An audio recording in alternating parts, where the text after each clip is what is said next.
Thank you, Chair. I spent a lot of time thinking about how I was going to address this motion this evening. I actually submitted this motion on the 14th of October, the day before the absolutely terrible events that happened in Southend. And the comments that I made to the new group, it was just the new council yesterday, I know it's not official yet, and others in this room are absolutely genuine. I remember in 2016, with my red rose out on staying on the street corner, and I got a phone call telling me that maybe it was an overreaction, but I was told I need to take my rose out off because I might be a target. And that really hit home to me. And ultimately, Joe Fox was right. We do have more in common than that which divides us. And on a lighter note, I was reminded of that on Saturday afternoon at 3 o'clock, where Councillor Leppard, Councillor Carter, the man in the audience, and myself were all supporting the team in red. I'm not talking about Man United or Liverpool. I was talking about Harlow Town. Sadly, we didn't have a lot to cheer for on that occasion. It was a 0-0 draw. Look, I don't think the Tories, Conservative Party, are evil. I don't think they're despicable. I don't think they're horrible. Some of you might be, some of us probably are. And I'll let you into a little secret. I've even got a friend who's one. I know. He works for UMPs, I can't remember which one. Maybe you can find out for him. So this motion is me just saying I disagree with what the Conservative government is doing. I think they are wrong to remove the uplift. Now I understand the arguments. I understand that it was supposed to be a temporary measure to support people through this pandemic. But we know from the figures that, name checking your Harlow again, the figures that Mr. Casey shares us on a daily basis, that this pandemic isn't over and there really are still people who are suffering. And I'm pleased that actually Harlow's Conservative MP agrees with me. He said, when Labour tabled a motion against this removal of the uplift, I voted for the motion because I want families to have certainty, and that it's important the uplift will not be taken away. And I thank Roger for that, and I hope others will agree with me. I think, Councillor Perry, you missed a trick when you asked about hate crime earlier. I think the most important thing we can all do in our community is listen to people. I hope people really down on about it, but I've done over 100 councils this year, and I generally enjoy talking to people. I know you will do as well, so that's the answer there, really. I am disappointed, to be honest, that I've only just received this amendment this evening, just before the meeting. It's been typed up, it's quite lengthy, so it's not one you just come up off the cuff. And I will be rejecting give you a heads up. And I will talk about more in my summing up. But I would ask if you do want to argue anything I've got to say and approach motion, please let me know in advance. I know you don't have to, but it would be really appreciated moving forward, and that's one of the goals. But yeah, I'm not going to stand here and just try and rush for the sake of it. But I do think that, as it says in the motion, 11,000 people in Harlow rely on Universal Credit. I don't want to talk too much about my day job, but I work with some of the strong people in our town, and I think this is going to be hugely effective. So, whether you decide you're going to support this amendment and change my motion, that's up to you. But I would ask that you do take that very, very seriously, and you do join with your own MP in questioning the decisions made by the government. Thank you, Chair. Councillor Sauce. I think to be seconded. Yes, I'm Clark, who is seconded. Councillor Williams, thank you. I read the amendment. Yes, cool. I'll read the amendment and make a speech, and that's when it comes back.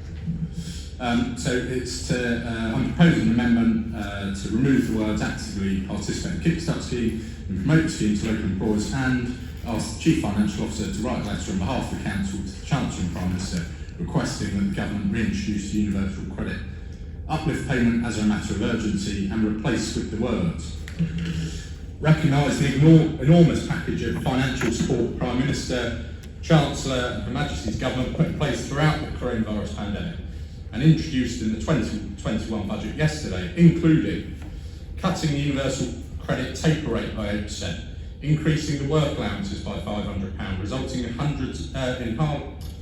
Harlow families keeping an extra £1,000 a year. A new £500 million household support fund to help families with bills, food and clothing. The 12-year fuel duty free, saving the average Harlow motorist £15 every time they fill up and £30 for small van drivers. Increasing the national living wage next year by 6.6%, resulting in a £1,000 pay rise for thousands of low-paid Harlow residents.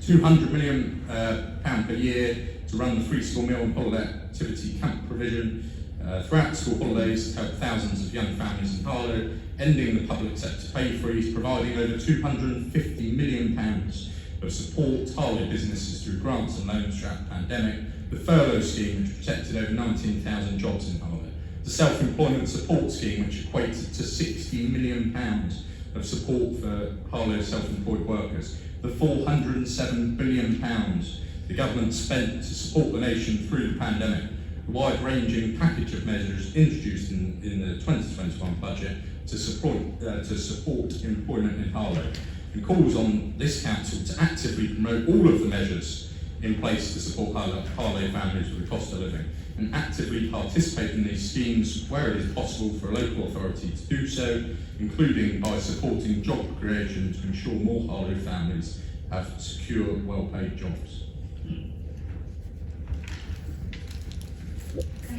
You reserve the right. I do. Mr. Durkin.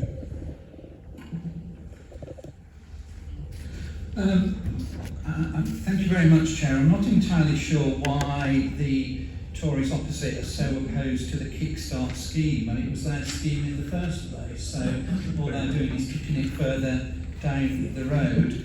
As my leader says, I'm also disappointed that your amendment, whilst it glorifies the Prime Minister, the Chancellor and actually the government, it makes no mention, which is quite a surprise, and I'm sure he's going to be disappointed, our own local MP, who champions all the time about well, why didn't you mention him then? You know, I mean, the only person who's getting any mention is from this particular side. The problem is this significantly changes the motion, and I'm not entirely sure why it has been accepted of this, because this is nothing more than a glorified stroking of the Tory ego as a result of this today's and yesterday's budget. It is a self-promotional motion rather than anything else, and like the previous one, it completely misses the target about what our aims and aspirations are about our local town. But the local person in Harlow will see this, and what they know is petrol and fuel prices are going up, gas prices are going up, electricity is going up, water rates are going up, national insurance is going up, food prices are going up, the use of food banks is going up. What Harlow will also recognise, if we want to have exotic holidays, those prices are going down, and champagne is going down, which I'm absolutely sure is the #1 buyer at the moment at Wetherspoons. It is absolutely an insult that you are fundamentally changing this, because actually what we need to be doing is listening to the people with credibility. And I have to say most politicians do not have that level of credibility in the community. But if you look at the champions like Marcus Rashford, and even your own education advisor, who is saying it's too little that you are putting into education that will damage education for this generation. I would also say, which we haven't mentioned of course, is other areas that Harlow are disappointed in, is still there is no new announcement about our hospital, but we do know through private eye what is happening. And even today, we hear the mantra of those opposite about levelling up being rejected by this government through the application for levelling up for our town centre. For those opposite, you should hang your head in shame over what you are putting our town through. Our motion was to reinstate, reinforce and work with others to make it a better place. And all you have done is self-congratulated yourself and stroked the ego of people who do not need stroking. So I, as you can guess, will be opposing the amendment but may well speak to the main motion. Thank you, Chair.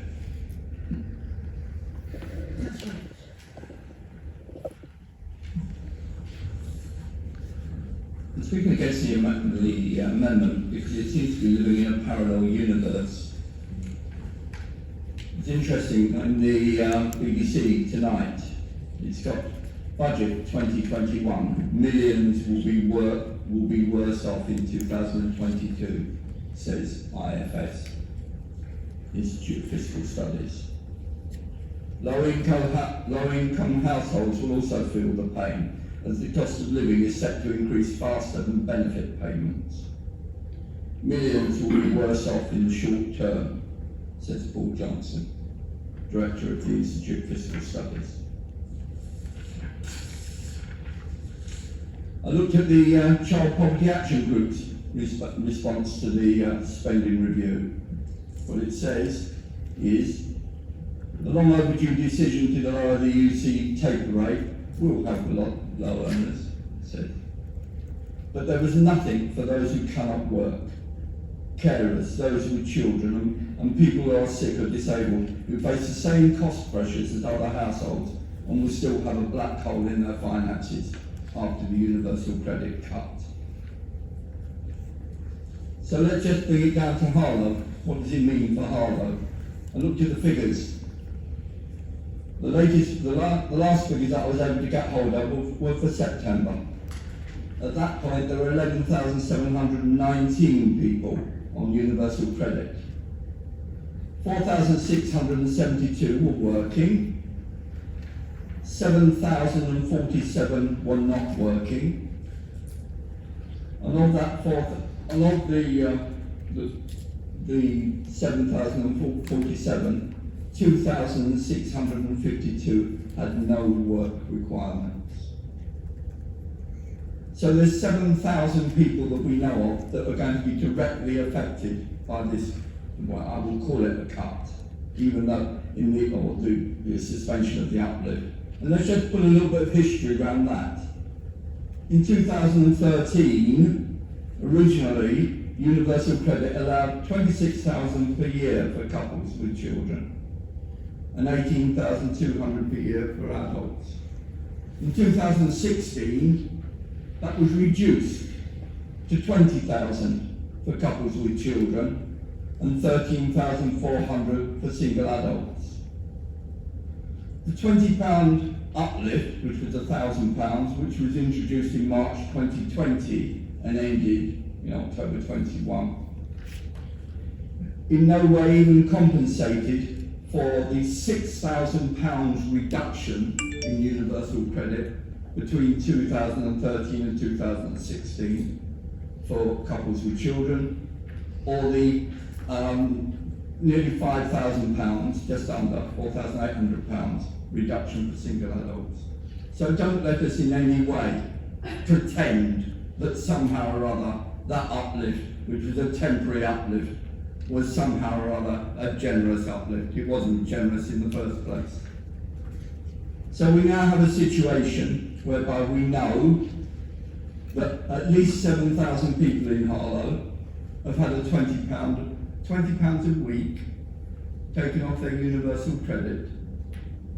And we know that that's taking place while we've got rising inflation in particular in terms of food costs, in terms of petrol costs, in terms of heating costs, all of which hit hardest the poorest in our community.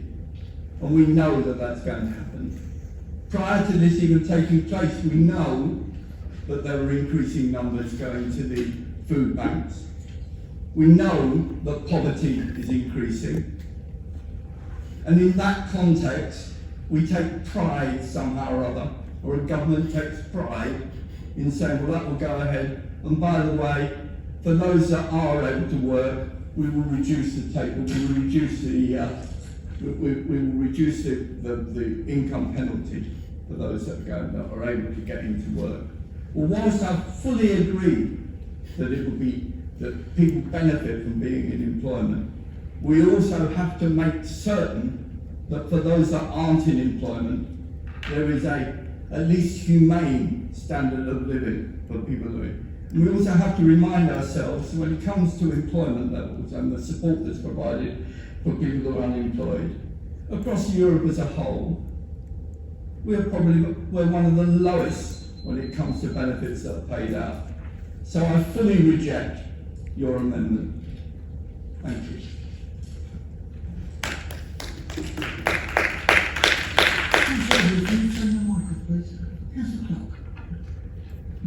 Yes, I was going to say much of what Tony has said himself.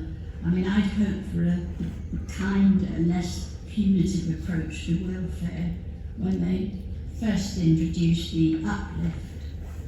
But that has been brutally demolished recently.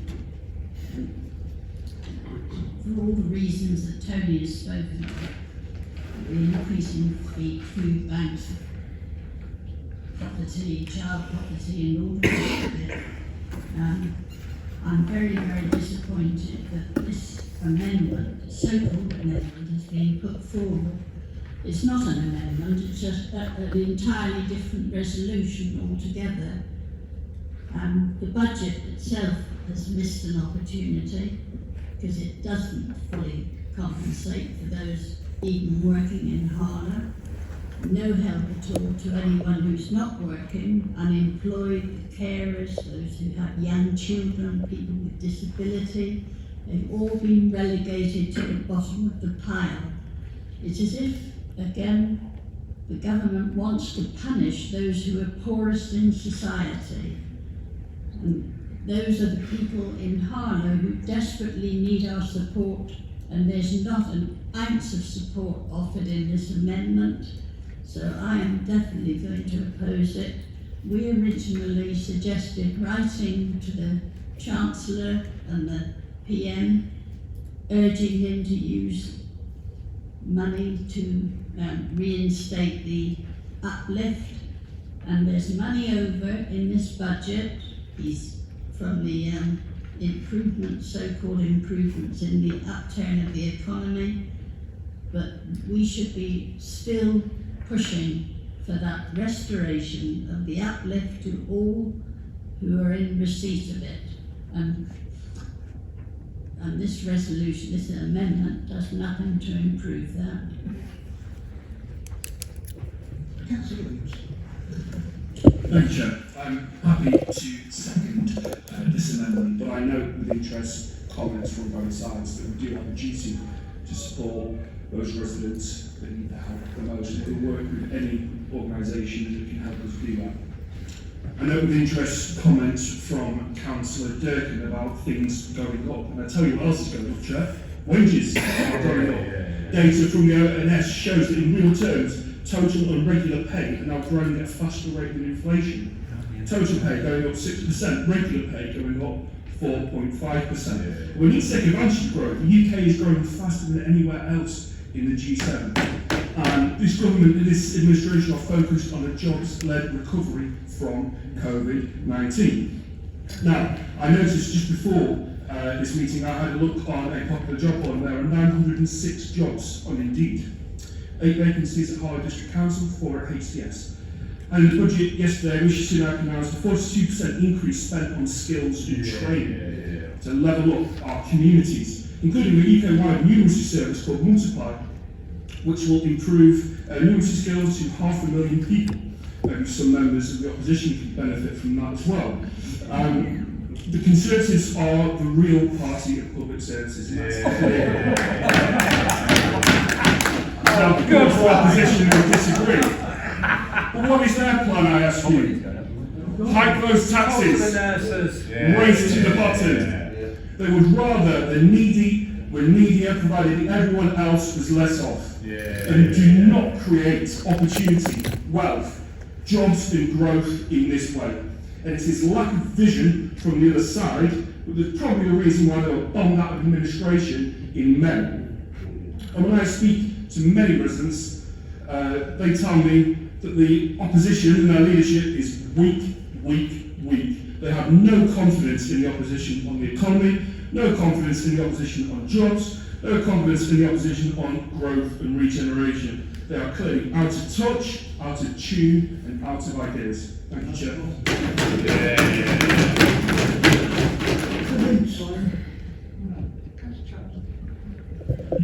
Thank you, Chair. I wish to support my colleagues on this amendment, and I've listened carefully to the speeches from both sides of this chamber, and I think I just want to reiterate something that has been a driving force behind this administration, and I know will be with the new leader, and that is extending opportunity and prosperity in this town. And what we found yesterday with the budget is a budget that was there to support the many people in this town that need a hand up and support to achieve their life ambitions. If you take the announcements around Universal Credit and cutting the take rate, a decisive move for many people in this town who want recognition from this government that they're there to reduce the cost of living. But on top of that, we've got a living wage increase.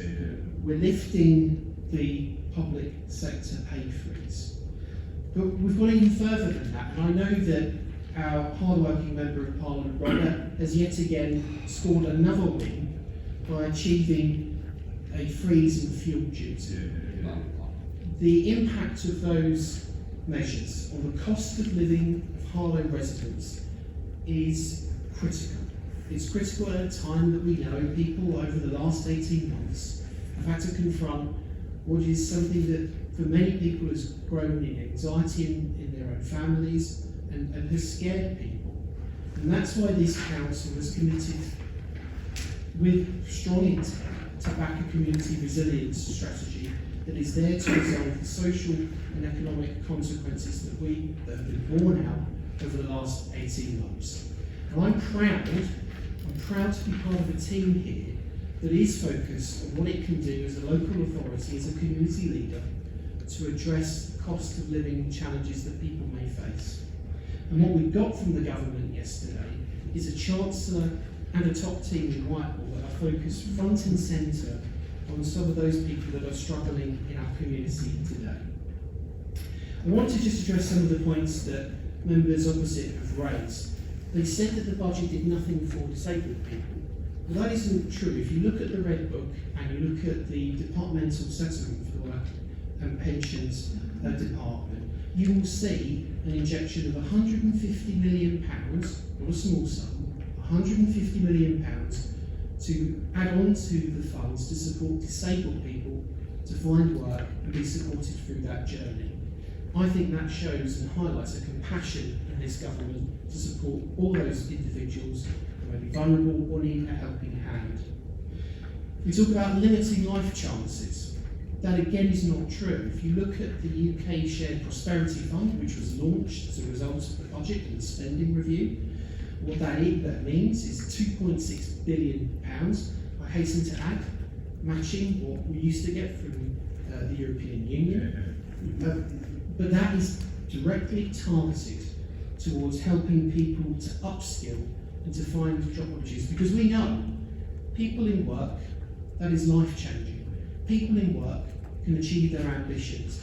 And so this administration, backed by a government that has put its fingerprints over an action plan to deliver on the cost of living and support people through this very difficult time, is there and is going to support them.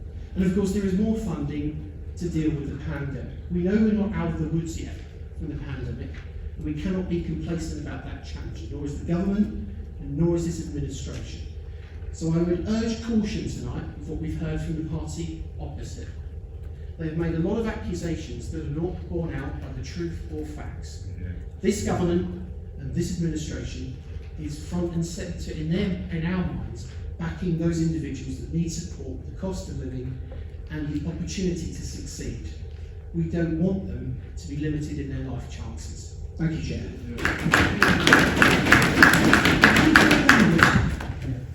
Thank you, Chair. What we just heard would be laughable if it wasn't so sad for Harlow families. What have we found? Excuse me.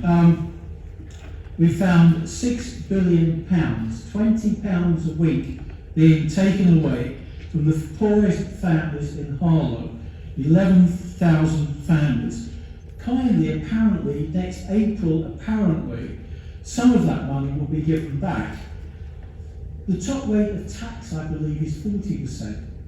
These low-paid workers will be paying 55 pence in the pound tax. Sunak described it as a cut in tax. I was incredulous when I heard him on the radio this morning actually claiming that he was cutting tax for poor people, when he's just taken away £20 a week, £1,000 a year. National insurance going up next April, almost negating any pay increases that people will get. Rejecting the old age pensioners triple lock. Old age pensioners could look forward to a reasonable increase next April, and the government has actually pulled that away from them. They've rejected the triple lock for whatever reason. I suppose to a certain extent, look after their rich friends. We're told that people have made so much money during the pandemic, a capital gains tax from just a few very, very wealthy people at 0.8% of the gains that they've made could bring in £16 billion. So where's the money coming from if Labour was in charge to pay for that? We're committed to that kind of, let's tax wealthy people, not ordinary people. And what else is going to happen to the poorest people in Harlow's community? They're going to start paying income tax for the first time. Why? One of the few, very few things that the Tory coalition Liberals did for 5 years, one of the very few things that Osborne did was raise the tax allowance to keep the poorest people out of tax. This government has rejected that, and we shouldn't confuse really. Tories are Tories. When it comes to it, they look after rich people, and they really discriminate against poor people who are working hard and have very, very low incomes. They're faced with 5% inflation, which will negate any wage increase of your 5% that you're talking about. The fuel prices that people actually face of gas and electricity. To talk about petrol prices, I filled up the other day, and if I'm not mistaken, I paid £1.44 for a litre. I've never paid so much money for petrol in my life, Chair. So it's not the recognisable society that I know that the Tories are actually painting this picture. So yesterday, I think it's Mark Anthony praising Caesar and burying him. Well, I think the praise came yesterday, and the press are absolutely unanimous in burying this budget today. Thank you. Councillor Beach, do you want to stand up? We're still on the amendment, aren't we? We're still on the amendment. We haven't made it down. I've said I reject the amendment, but I get to talk on the end of as well. Yeah, I reject for the reason I gave in my open address. Right, we'll go to the vote on the Councillor Salt, would you like to? You don't get a chance. I'll say the double vote. Those in favour of the amendment? Those against?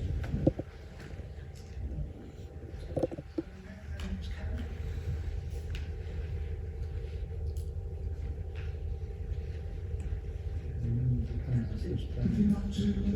Sum up now, yeah? Yeah. No, we're on the main debate.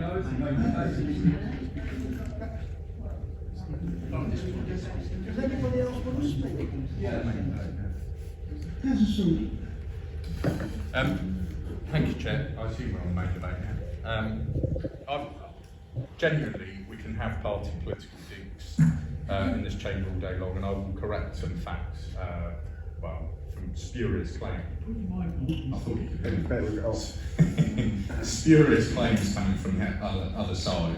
And I will simply stick to numbers in my response to your facts. But before I get on to that, I genuinely understand the premise of the motion, I really do. And I too recognise and concur with the deep concerns the opposition have about the cost of living. Indeed, I think cost of living is one of the most pressing matters facing this nation. Families across Harlow are facing unprecedented financial difficulties, and I think this motion comes at an apt time, given the budget yesterday. But before, I'm sure someone on the opposition will speak, and I have 3 questions in my speech that I would love anyone genuinely on the opposition to answer. Now, I just want to note one thing that Chancellor said yesterday that stuck out to me more than anything. Now, unemployment at the peak of the pandemic last July was predicted to reach 12%. It's now expected to peak at 5.2%. That is not a statistic. That's real life. That means thousands of Harlow residents who were expected to lose their job will be keeping their job through the worst health and economic crisis for over 300 years.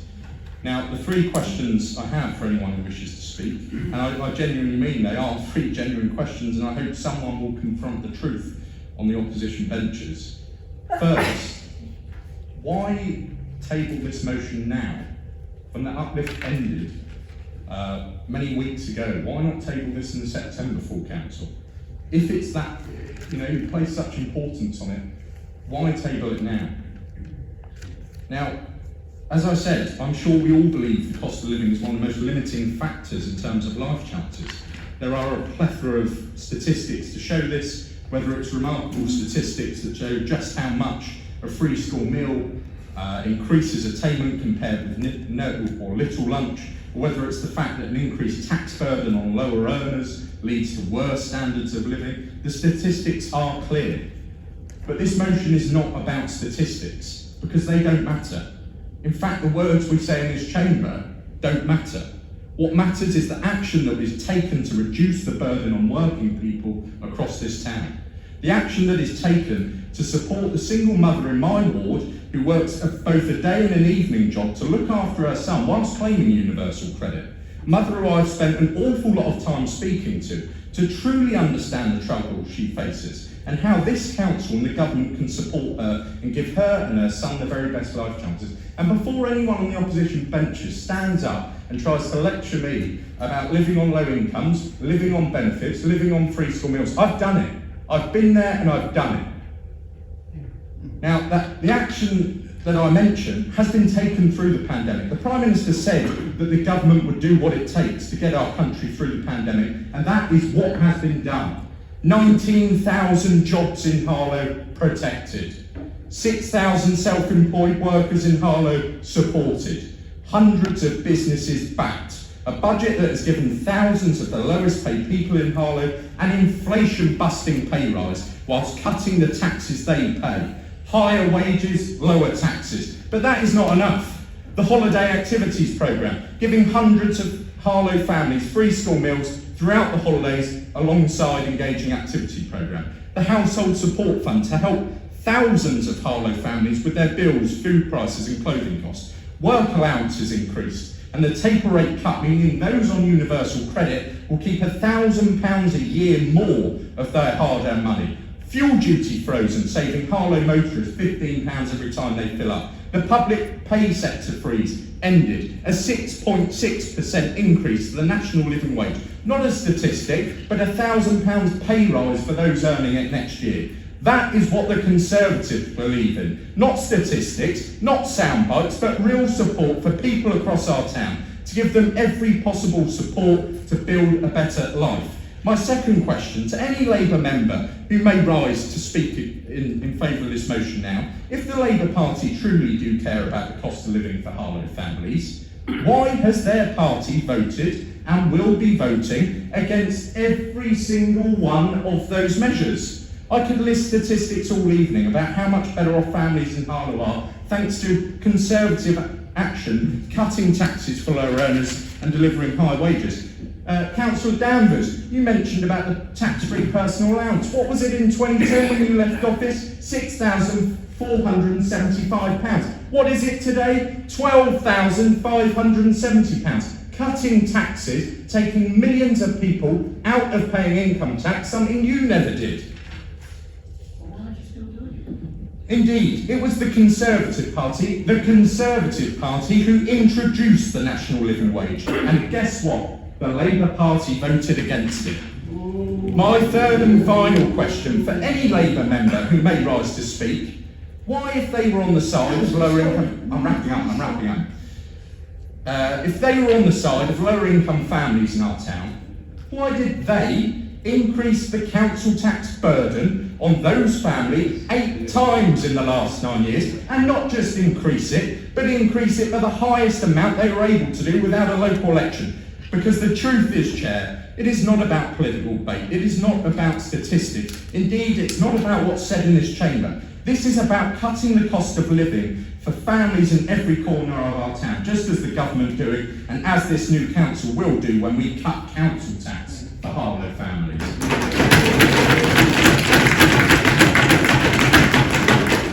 Councillor Durkee. Thank you, Chair. Yet again, and some of us who've been here probably too long, just suffer the ignorance of the Tories by taking one opportunity and just measuring it and changing it into some Tory propaganda that is absolutely saying everything is wonderful, everything bright, everything is gorgeous in their eyes. With respect, I know you're fairly new to the council, but it is really important that you listen to the chair and you allow. You may not listen to us, but I think you should give us the decency to allow us to speak without interruption. Like you do. One moment. Councillor Parrott. Sorry, Chair. The council owner is trying to do your job there, and also he's meant to be making comments about his motion, not about the Conservative views of his motion.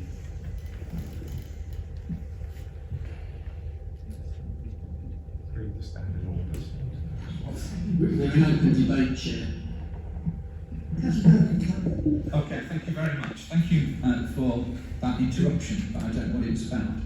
But absolutely, we need to go back to why this motion was brought to this chamber at this particular time, which was with care and compassion to support our community. But actually what it's turned into is nothing more than a sideshow about Tories playing God as though they know what they're doing and they know why they're doing it. We are here as local elected people to support and encourage and enable our community. And this is where the divide is the fact is that we, Chair, sorry, Chair, there's no point in having a debate. If you're going to get interrupted, could you just organise it, or I'll stop speaking? We need to get this sorted out once and for all. Can you stop interrupting when somebody's speaking? Who was it? Who knows who it is? Who is it always? Councillor Danvers, normally. Yes, right. He's proud of it, honestly. Thank you very much. Thank you very much, Chair. For the second interruption, all I want to say is that this motion was designed with care and compassion to support our vulnerable sector of our community. It's that pure and it's that simple. That's what we were trying to work with you and others in relation to this. This motion is not about the ego of others or the people who have pretense that they want to get into high office sometime in the future. And as local councillors, that's our need, that's our request, that is our response to these particular issues.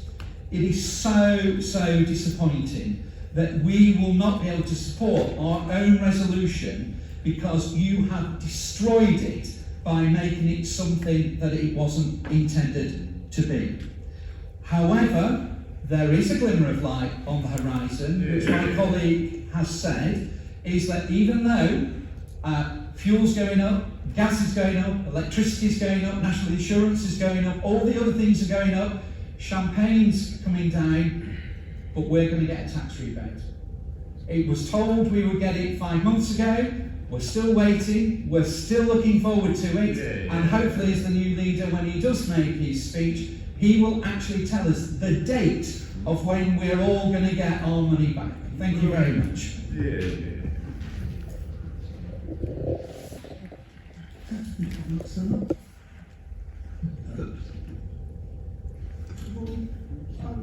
No, I've not spoken to the main debate. Yes, it's the main point. That's right, is it? Thank you. Moving back to the main point again. The question was asked, why now? The reason why now was that this debate was ongoing. Only yesterday, I think it was, we had the budget, Wednesday rather, we had the budget. And even given that we've had the budget, the fight isn't over. And I'd also like to remind you that on September the 15th, not one single Conservative MP voted for the removal of the uplift. What did they do? They all abstained. I also want to remind you that the Tory Reform Group and the One Nation Caucus, in a report in April, called for the uplift to be made permanent. It was backed by over 100 Tory MPs, in particular the Northern Research Group. People like Andrew Bridgen, Wash My Mouth Out, Ian Duncan Smith, David Davis, Damien Hirst, Steve Baker, Stephen Crabb, John Sherman, William Ray, and even, yes, our own Robert Halfon. Now, at one point, all of those MPs, along with the Labour Party, were saying that this was a mistake. Going down this process of removing this uplift was going to hurt substantially the poorest people in our society. And then what's happened subsequently? The Tories seem to have lost sight of the fact that that's what they once said.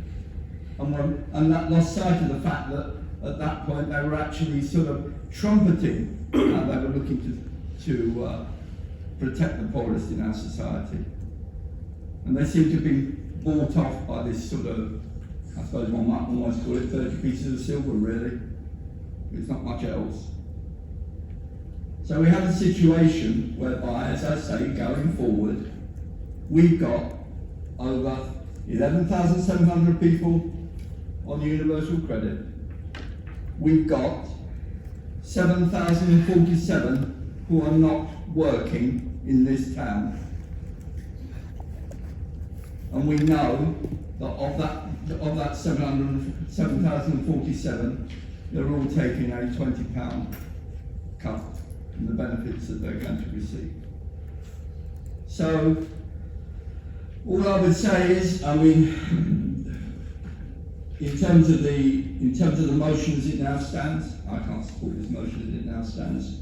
The majority of this, as I say, you're living in a parallel universe. Certainly not living in the universe that a number of the people I know in Harlow are living in. Not at all. Finish that.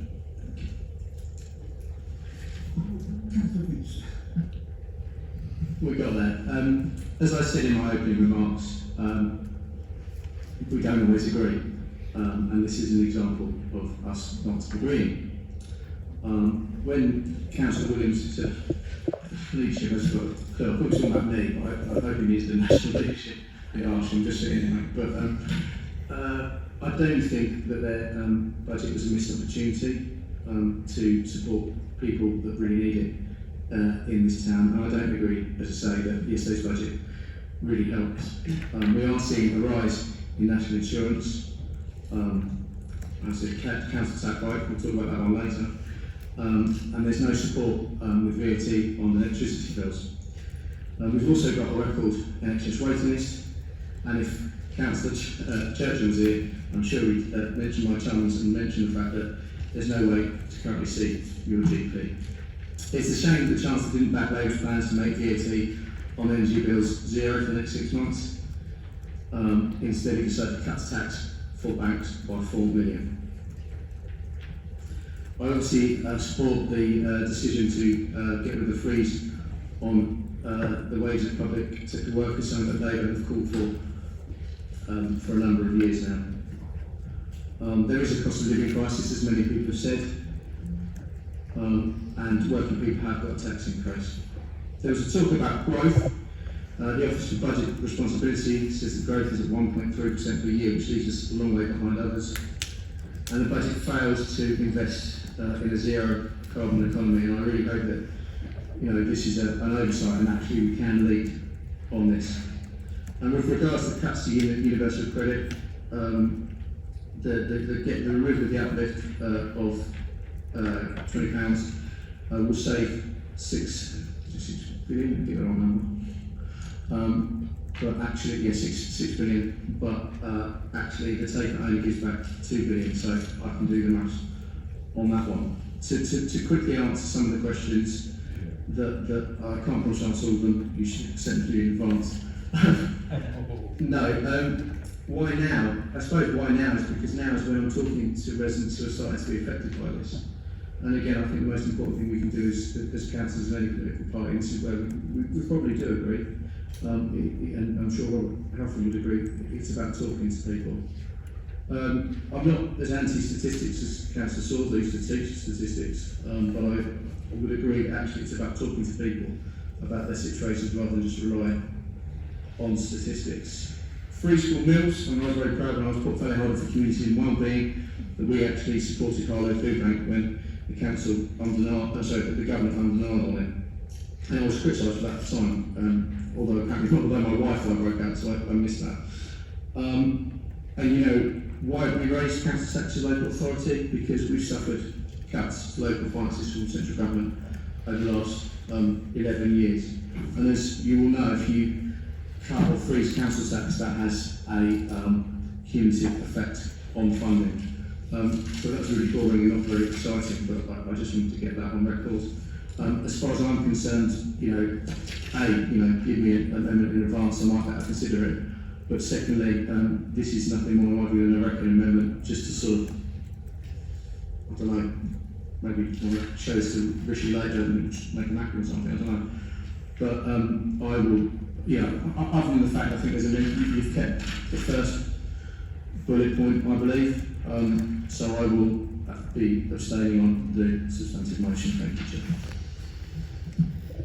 Right, we will go to the vote on the motion with the amendment. Those in favour? Those against? Abstentions? That is carried.